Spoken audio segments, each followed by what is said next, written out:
Problems of anger and resentment cannot be overcome with focus on what makes you angry or resentful, not once they become part of your defensive system.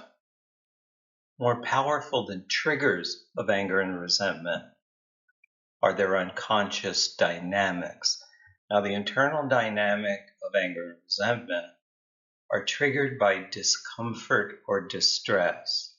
And that can be low physical resources, hungry, tired, weary, drop in self-value, and that's usually caused by guilt, shame, anxiety, sadness, or physical pain.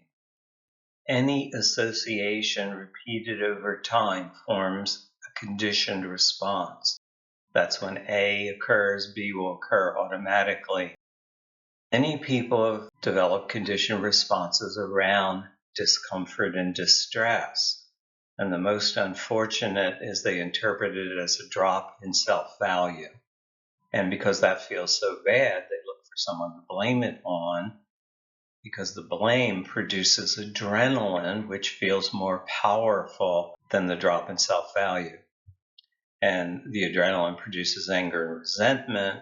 And then you have to look for more things to blame to justify the anger and resentment. So the blame becomes more intense. You can see how it's a downward spiral.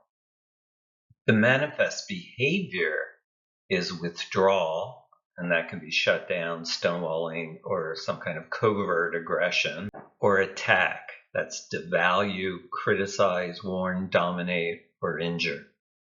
And partner reaction, of course, is attack or withdrawal. That's how the dynamic forms. They expect it to happen, and it gets triggered automatically, almost simultaneously. You're anticipating the worst from your partner, and your brain automatically prepares you. So the dynamic takes over the relationship. You're not really making choices. You're following the dynamic. Relational dynamics create a rigid bias of recall. We're likely to remember the worst thing our partner said or did, but unlikely to recall what we said or did immediately before it. When you hear resentful or angry people describe their partners, it's like they're married to Norman Bates's mother, from Psycho. They're minding their own business, and she comes, ah. That's because they're not seeing what their partners are reacting to. Now, the way out is, in fact, the only way out is to condition new responses. Because the old are going to run on autopilot. They are going to repeat the same mistake over and over again. So you have to condition new responses. The conditional response we teach in our boot camps is to relate discomfort and distress with core value. That raises self-value, and then you're automatically motivated to improve a bad situation rather than make it worse, or appreciate or connect to loved ones or protect them.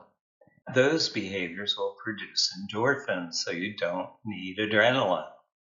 And the behavior that comes out of that conditioned response is respectful, interested, compassionate, appreciative, or kind.